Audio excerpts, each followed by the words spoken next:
Hello, you are with me, the voice of ability for persons with disability. United Nations statistics estimate that over 600 million people live with disability globally, and over 400 million people live with disability in Africa. 40% of Africa's population are made up of people living with disability. 10 to 15% of school-age children in Africa live with disability. Ghana's population is over 32 million, and 8% are people living with disability. How does this impact on persons with disability in terms of policy formulation, marriage and family life, education, healthcare, employment, and so on? For those of us in the disability community, discrimination and stigmatization is the root cause of almost every challenge we face. However, success only comes to those who know how to overcome their challenges and not those who know how to avoid challenges. So join me, the voice of ability and for persons with disability, as I navigate my way through the riveting stories, the unbelievable experiences, and the life-transforming journeys of persons with disability on the Helping Hand TV show.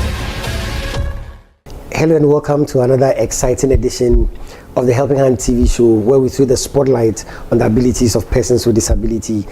Today we are on a working visit to the orthopedic center at Nsawam, and I'm going to take you around the place. It's a wonderful place and it's an amazing job they are doing here with Sister Elizabeth Newman.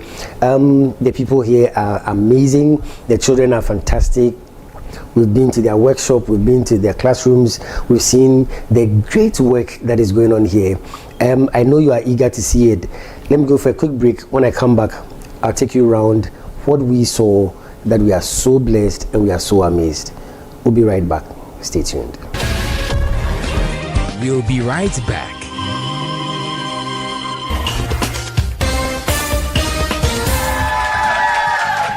Hello ladies and gentlemen, you are with me, the voice of ability and air for persons with disability, and today I want to introduce you to someone with so much ability. Some people call her the greatest friend, others call her the sweet companion, and others still call her the faithful worker. She is dependable, reliable, and adorable, and she's committed to lending you a helping hand anytime, anywhere. Distinguished ladies and gentlemen, help me welcome DV Cleaners. DV Cleaners Alata Samana Shower Gels, DV Cleaners Aloe Vera Shower Gels, DV Cleaners Body Lotions, DV Cleaners Hair Shampoos, DV Cleaners Hair Conditioners, DV Cleaners Liquid Detergents, DV Cleaners Hand Wash, DV Cleaners Floor Cleaners, DV Cleaners Toilet Cleaners, DV Cleaners Cake Soaps, and now introducing DV Cleaners Hand Sanitizers. For bulk purchase, call us on +233 278 308 246 or +233 244 467 326. DV Cleaners, one of the top most made in Ghana products. DV Cleaners, proudly Ghanaian. And so remember that anytime you purchase any of the DV Cleaners range of products, you are lending a helping hand to a person with disability, and you are supporting H4P Organization's special advocacy for persons with disability. DV Cleaners, Nature's finest touch. Welcome back.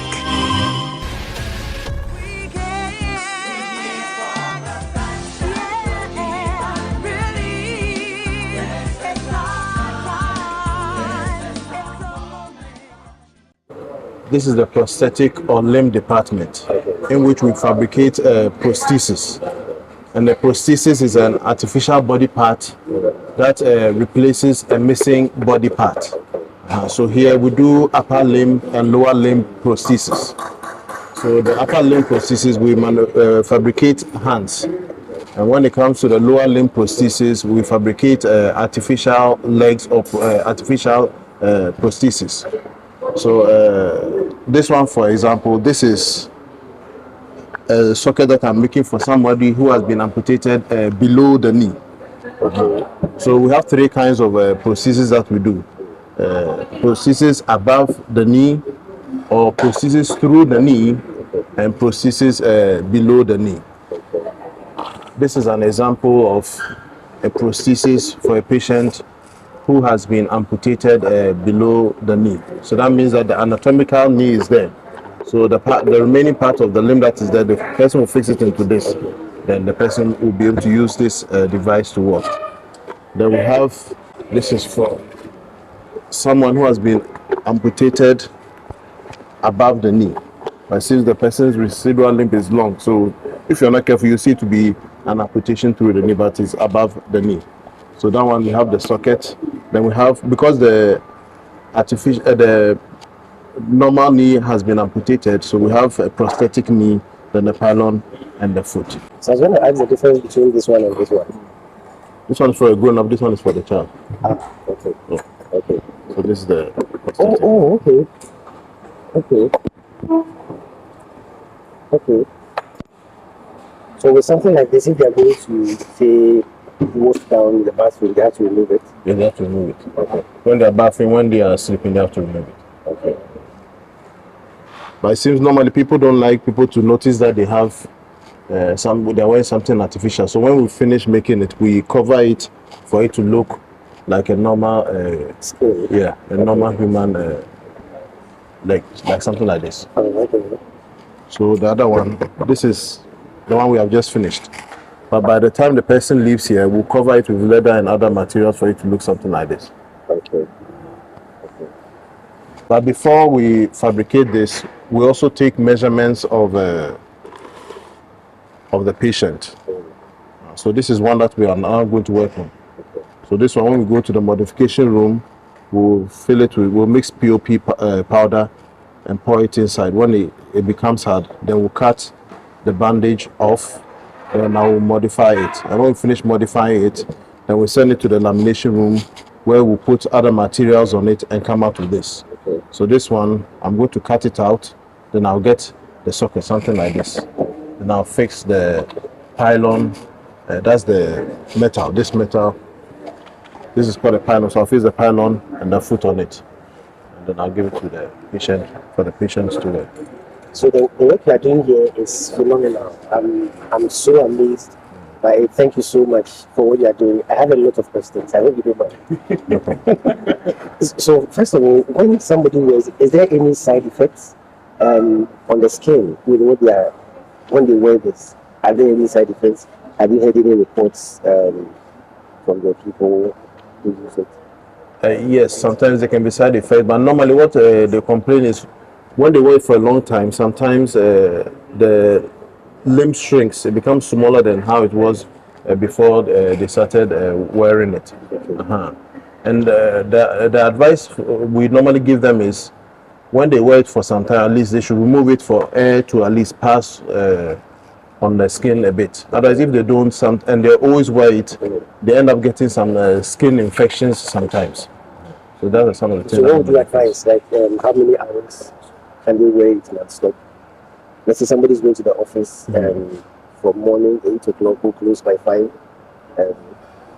The person can wear it, but when at least the person goes home, the person should remove it, at least in the house. Okay. So that at least there can be some air around it. So from morning to evening, yes, it's advisable, but the person can wear it. Okay. But if you have a sore or something, then no one will advise you stop wearing it till it gets healed. Okay. So typically, how long does it take to get one of these done? It depends on the skill of the one fabricating it. Oh, okay. But basically, within a week you can make one. But this one like this, I started. It was given to me like this yesterday. Okay. And I've come up with this one. So by the close of the day, I'll finish it. So I've just used 2 days. Between yesterday and today? Yes. So it depends on the skill of the person. But if the person is slow, within a week, the person is supposed to finish. Normally here, Mondays, we use it for repairs and take care of outpatients. Okay. So normally Mondays, we don't do this. We do repairs. Then from Tuesday, so if this one is given to you on Tuesday, by Friday, you're supposed to finish it. Okay. But if you're fast, you can even use 2 days to finish it. Or even a day. It depends your skill and your availability. So for my viewers who probably are customers of this, I want to find out if you have any advice how to use these things optimally so that either it doesn't break, it doesn't get spoiled. What advice would you have? The advice that I'll give is at least when they are sleeping, they're not supposed to wear it. Okay. And they're not supposed to wear it barefooted. Barefooted, if they wear barefooted, it will get a spot. If something like this, they have to put a shoe. Yes, it always has to be in a shoe. And normally when we make it, we use a particular kind of heel height to make it. So even if they change the shoe, it's supposed to have the same heel height.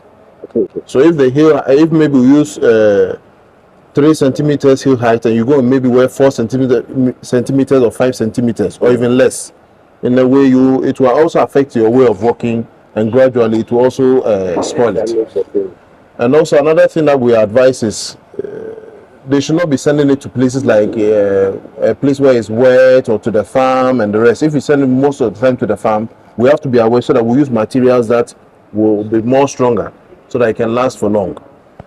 Let's talk about somebody going to the beach or the poolside with this.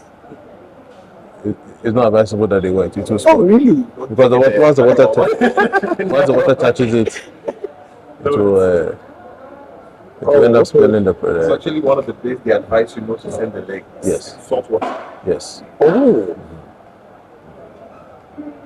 So what would you say to disability advocates who are thinking that then it means you won't let persons with disability have fun at the beach? They can have fun, but maybe they can have fun with using maybe crutches rather than the leg, because the leg is not made for water. Okay. And also another thing that we normally face here sometimes is people doing self-repairs. Maybe like this one, you can see the prosthetic foot is almost getting spots. Then maybe they'll go and use super glue. So when they bring it here for repair, something that maybe you can use maybe 5 or 10 minutes to repair, before you even remove the super glue, it takes so much time. So the advice we give is, if their prosthesis get spoiled, they should come to us or any orthopedic center for it to be repaired. Then they doing self-repairs. But the self-repair, sometimes when they bring it here, is beyond repairs. They have to maybe do a new one. Meanwhile, maybe with 200 cedis, it could have been repaired. And do a new one, you may need about 5,000, 6,000 to make a new one. The patients need to come on their review dates, because it needs to be, just like a car, as I was saying, it needs to be maintained. You never know what's going on inside. So the technicians always give a period of time that, okay, on this day, you need to come for us to check it. Because you wouldn't like the situation where you're walking in town and something breaks inside. You might even cause more harm to yourself. And the other thing I wanted to add was that now things are made for their purpose.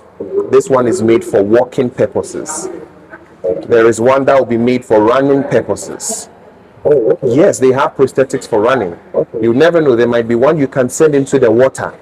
But it depends on the materials they are using and what it is made for. So if this is made for walking and you send it to the beach, they are doing more harm to it for yourself. So the patients themselves are told once they come. So they are very much aware of how functional it can go and its limits.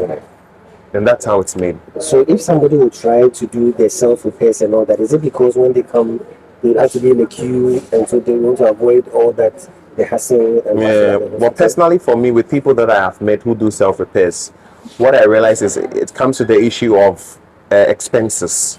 Not even expense in doing it, but they thinking of moving all the way from where they are to come here and be like, oh, probably is one toe that's broken. Let me just put some glue on it. But that glue you're putting on it, you're giving more work to the technicians. So we always advise them that once you have any problem with it, make time and get it repaired by a technician. And that helps a lot. So typically when something like this is done, how long does it stay? It depends on the usage. But basically when we make it within 5 years, the person should be able to use it within a period of 5 years. But if you don't use it well, you send it maybe to a place where there's water, or to the sea where there's a lot of salt, it can, within just some months, it can start spoiling. Somebody using this, maybe the person calls sick, is admitted at the hospital and all that. In that environment, what advice would you give somebody on admission using this? Once the person is not working, the person has to remove it. Okay. So what if the hospital they don't know how to handle this? Are there every hospital in Ghana they know how to handle prosthetic? Not every hospital, unless maybe a place where they have a prosthetic and orthotic unit. But normally when patients come, before we give it to them, we teach the patient and we also teach the relatives how to use it. So even if the patient that can't work at that moment, one of the relatives who is there will be able to fit it on the patient. Can you share an experience you've had? You've seen somebody who could not walk, but with what you've done, they're able to walk. How does it make you feel? It makes me feel happy, and I also feel fulfilled that I've been able to help someone who may have lost hope, and I've been able to give the person hope again by making the person walk again. Even recently, there was a lady who brought the mother here. The lady is a nurse, and it seems the mother almost got a mild stroke, and she's diabetic, so the limb was amputated. So when they brought the person here, I was speaking with them before they came here, and I fabricated the limb for them, and she has been able to start working. And even this Sunday, they even went for a Thanksgiving service.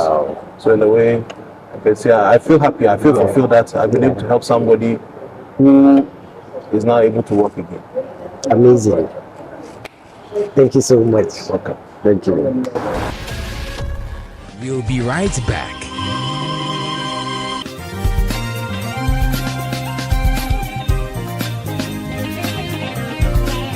Success is a product of hard and wise work. Here's 60-second success with the Bishop. Stay tuned. Welcome to 60-second success with the Bishop, where I give you success nuggets for a successful life. To be successful, you must keep moving forward, no matter what. Don't let your past dictate your present.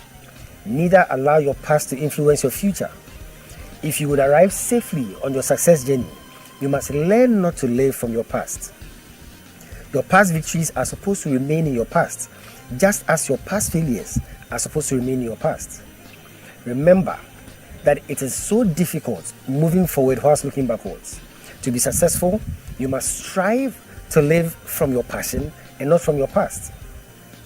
No matter what your past looks like, whether good or bad, your future holds more prospects and greater things. Keep moving forward. And if for any reason you have to pause, be sure your feet is on the right place, and then stand firm, gather the needed momentum, and move on again. It has taken 60 seconds for me to give you this success tip, but it will take more than 60 seconds for you to put it to work in your life. So start your journey to success now.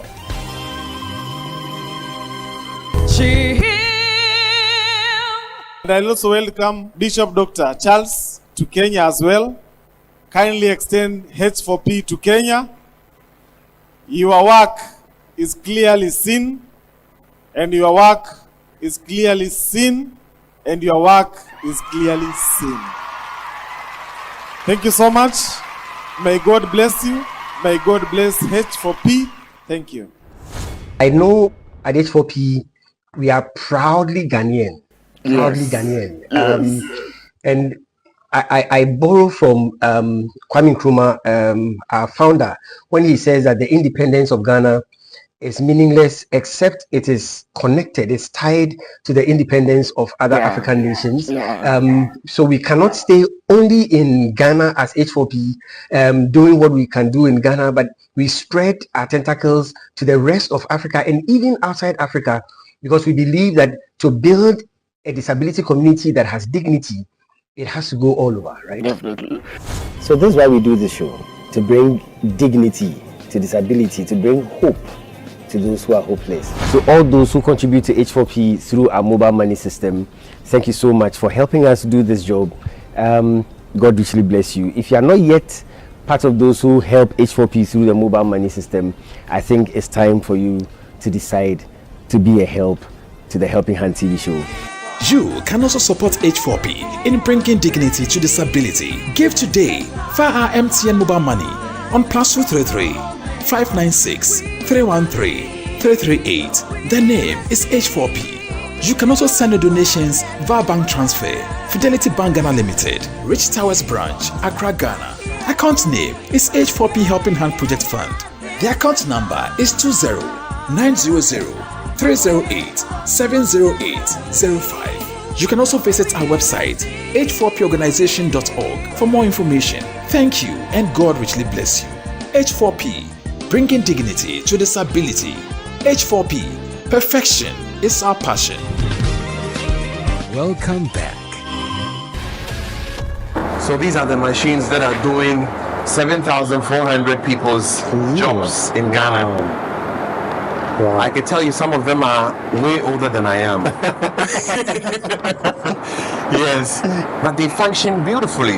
Wow. Beautifully. They are purposely for smoothing and drilling and making holes. Because we are dealing with human skin, we are very, very concerned about how we are making them.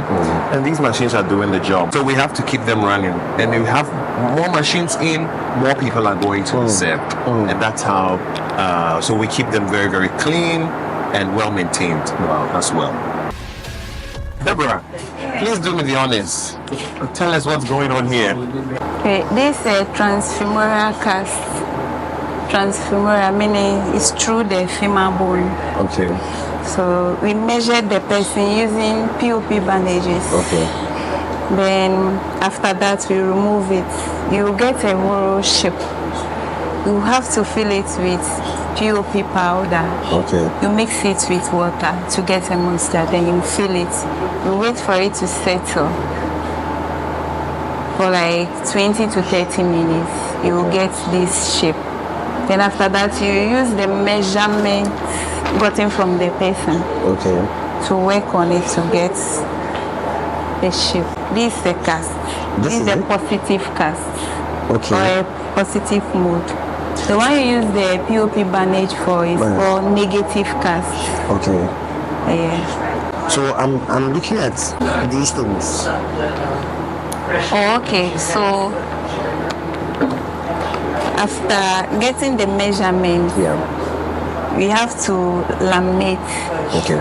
We use resin, hardener, and fiberglass with other materials. Then you mix them and pour it on it. Roughly within 1 hour, you get the end product of this socket. Okay. Then after that, you break the POP from it, like what the person is doing before he left it. Okay. Then you shape it nicely. Then you can fit the person. Like this is a TT cast, transtibia, below knee. Okay. Yeah. First of all, how does it feel like working here? Oh. I'm working here. To me, I'm very happy working here, especially when you are done with whatever you are doing, you fit the patient and he or she is happy. The words that comes out is God bless you. That's my joy. Amazing. Amazing. Thank you so much. This is my first time being here, and I've heard about OTC. I've even made inquiries here. I've written some letters to this place, but we've never been able to come here. My first time, and I'm amazed at what's happening. Thank you so much, and God bless you. God bless you. The more he talks to me, the more I say in my head, God bless you, God bless you. Because this is like healing the world. This is why we do what we do, to give people hope. So when I see this, I feel like this is where I am, you know. I want to simplify the whole leg for you. Okay. Patients come, attended to by consultants. Okay. Consultants feed information to technicians. Okay. Technicians fabricate the leg. Okay. It goes through the process of this first one, which she calls the positive cast. Okay. Now, this positive cast is just for them to do the thing around it. Okay. So they just pour a material around this, it hardens, and they remove it. And then they have the socket. Okay. Then the metal things Father was talking about, the pylon, these are the parts that people buy for us. Okay. So that we can fit to the prosthetic leg. We do the covering, the patient wears it, and they are excited. Wow. And this could take a period of 3 months to complete in doing everything. Amazing. We have the college that's in session, and they have their diploma program going. And that's a big help not only to us, but to all the centers in Ghana, the government centers, and some of them go private, not a lot. Okay. The problem with going private is that orthopedic materials are very expensive. We spend a lot every year. I usually about 55,000 euro what we have to bring in. And then Tony just gave me the list for local materials for 62,000. So, you know, a private person, unless you charge a lot, and you see, for our people, we can't charge a lot. That's why everything's subsidized. Because they would, I mean, I tell people, we can't charge what it costs because we're here for the people that can't afford it. And so if we did that, we're shooting ourselves in the foot. This is not why we're here, to make money. We're here to help people. And if they pay small, they take care of it better. You know, the founder from the very beginning was, you know, we can do a lot free when you know they need it, but if you give free a lot, they're going to keep coming back. They didn't take care of this, so now you need a new one. Whereas if they pay for it, it'll be more, they'll own it, and that works, you know. I think anything free is so valuable. Well, and some people will tell us that. Why does it only cost this amount? I'm like, oh, you know, you're going to pay more, you can. Yeah, you can. Exactly. It's true. You know, I remember a doctor came from Kuala Lumpur with his mother, and he said, oh, these legs are very cheap. And I'm like saying, what's preventing you from making a donation? Exactly. If it's too cheap, make a donation. Exactly. Pay the money that's cheap. Yeah. Give us a donation because you can afford it. But, you know, some people also come think it's too cheap and I don't think the materials are quality. They'll call me on the phone. I need an artificial leg, but I need a quality one. I said, everybody here gets quality. We'll be right back.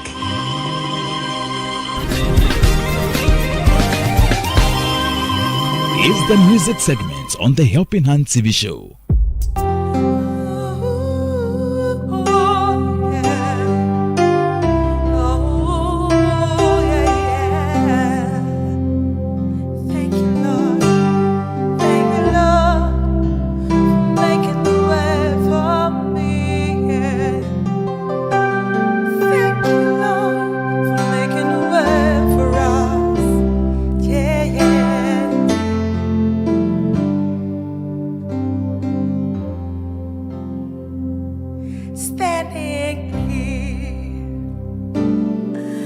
Not knowing how we'll get through this test, but holding on to faith, you know best. Nothing can catch you by surprise. You've got this figured out, and you're watching us now, And when it looked as if we can't win, oh God, you rubbed us in your arms and stepped in. You stepped right in, and everything we need you supply. You've got this in control, and now we know that you made a way. When our backs were against the wall and it looked as if it was over, you made a way. And we're standing here only because you made a way.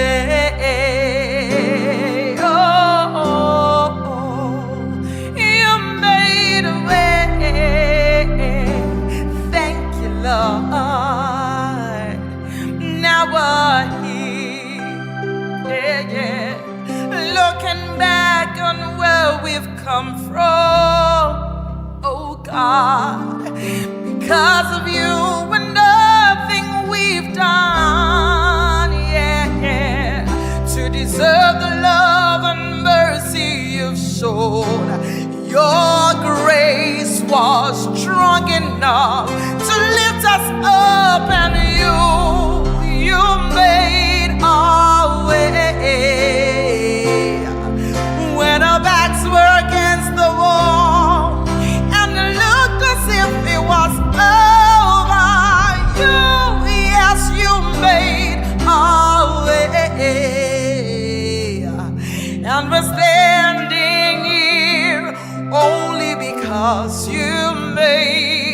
You move mountains. You cause walls to fall with your power. You perform miracles. There is nothing, that's impossible. And we're standing here only because you made. You move mountains. You cause walls to fall with your power. You perform miracles. There is nothing, no, that's impossible. And we're standing here only because you made a way. And we're standing here only because you made a way, And we're standing here only because you made. And we're standing here only because you made a way. Yes, you made a way. Welcome back. So this is where the males are staying. The children we saw in there also all stay here. All the children you saw, they all stay here. All of them. And here are where the elderly males stay. Okay. Total population will be... We can keep about 120 patients. With the operation of the kids. Wow. In-house. Our rule is, once you come here for the first time and you're going to learn how to walk in it, you've not worn it before, we have to teach you, okay? Because once we're able to teach you how to walk, when you come back later on for another leg, you already know how to walk, okay? A lot of people confuse the leg. They can give you a request and be like, oh, how much is the leg? If you want to buy one and bring it over. No, it doesn't work that way. This is not Jumia shop or something. You have to come. You saw the process. Yeah. The measurement and everything. After we have all that to do, the walking is also a different phase. Okay. We need to teach. It's called the gauge training. Okay. And the teaching can take you about 1 to 3 months. It's like a new baby walking. Wow. They fall, they get up. So here we say you fall, you rise up. Yes, because if you fall and we keep lifting you, you would never be able to lift yourself up. So you fall, you rise up, and that's how it goes over here as well. So this is a long demarcates. Yes, demarcates. This is the end. Okay. And I'll show you the CP, and then I'll show you finally the school. Okay. Unfortunately, the kids are gone. The CP kids. So they don't stay here? No, the CP kids don't stay here. Okay. The CP kids, their condition, this is where they are, I guess.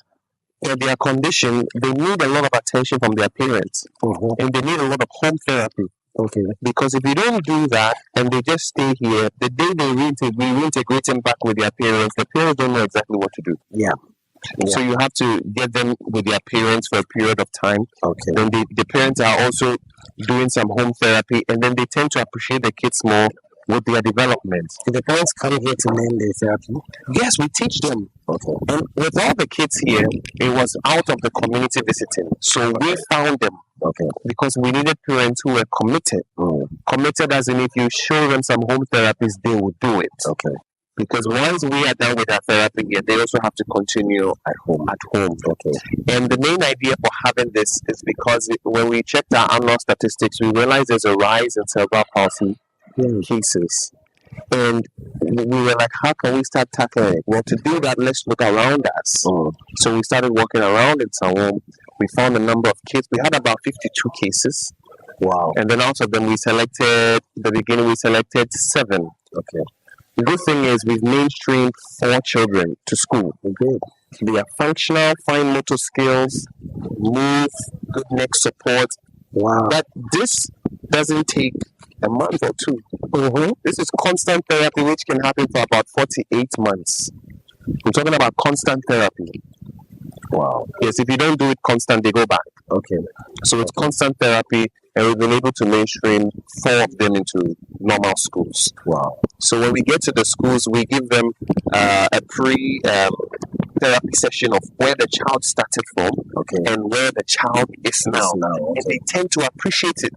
And we let them understand that kids learn involuntarily. So when they're in a mainstream school, they will even learn much better because they see other kids playing and then they want to, those impulses, they learn much better. So being able to integrate them from here to the normal schools is the best. And this started as a pilot project from the former Australian High Commissioner of Ghana. He's called Mr. Billy Williams. His wife visited us just the way he did. She was touched, spoke to sister, what is your next idea? Sister was like, we need to do something for kids with cerebral palsy. She did all her best. We got the place started. She helped sister with funding, getting other groups in.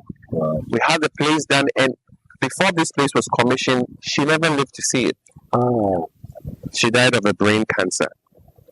She had brain tumor, but her husband now is way more connected here. Mr. Billy Williams comes every year, comes to spend 6 weeks here. Yes. And we named the place after his wife, Lynette. So we call it Lynette Williams Cerebral Palsy Daycare Center. If we had in every region, if we have 5 of this, we'll change people's lives. Because if the kids come here, now the parents can go and work. But if the kids are with the parents, I mean, I've seen this red-handed. You go to the house and the mom can't go anywhere, especially single mothers. They have to be there with the kids entirely the whole day. It's a 24-hour job for them. But if we have this, they can come just like school session and the parents can work. In the first year, when the parents came, they were looking lovely. That's because now we can keep their kids here and they can go make ends meet. So Judy is our head physio. Head physiotherapist here. And yes, all the physios are nice and team under her leadership. Yes, so currently we have Lynette Williams Cerebral Palsy Daycare. Currently we have 6 children who come in every day. So in the morning, the bus goes to pick them from their homes and brings them. Then by 3, the bus will take them back home. So whilst they are here, they have physiotherapy sessions. They have occupational therapy, and then of course the special educationist also teaching them. And then we have one nanny as well who helps with the grooming and other stuff. So they're usually here from 8 to 3. Yes, so I mean we have the feeding, everything, and then the therapy as well. Yes, currently they don't pay anything. Yes. You just have to, based on diaper, you just have to provide the diaper. But everything is for free. And then we feed them for free as well. But currently, we even give, I think we give breakfast as well. Breakfast, snacks, and then lunch. Before they go. They bath, do everything for them, and then take them. Amazing. Yes. So how is the process, like the admission process? Can anybody at all? So for now, not yet. Okay. So when we started, I think we started with about 4. So when we started expanding and added more staff, we increased. Thankfully, we've graduated about 5 of them into mainstream school. So the idea is that when you become a bit more functional, you pick up some kind of function. Some of them were able to work independently. I think we still have one who is still in a wheelchair, but he's vocal and everything. So he's also in a mainstream school. So I think another one too uses a work. I think 2 of them are still using working aids. So yes, the idea is that what are the age?